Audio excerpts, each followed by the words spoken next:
নিয়ে নিয়েছি একটা ডিম, একটা বেকিং পাউডার, এটা আজকেই কিনে নিয়ে আসছি, আর নিয়ে নিয়েছি কর্নফ্লাওয়ার, আর এই বয়ামে আছে ময়দা। এখন মূল ঘটনাটা বলি।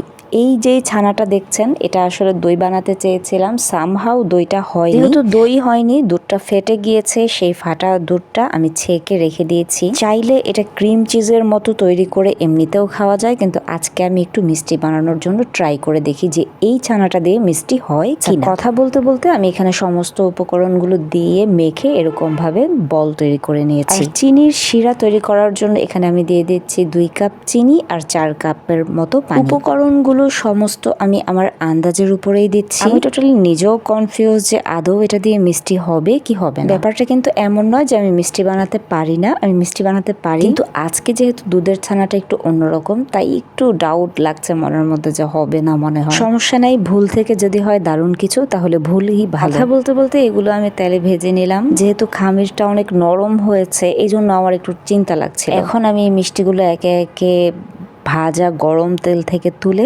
সরাসরি দিয়ে দিচ্ছি চিনির শিরায়।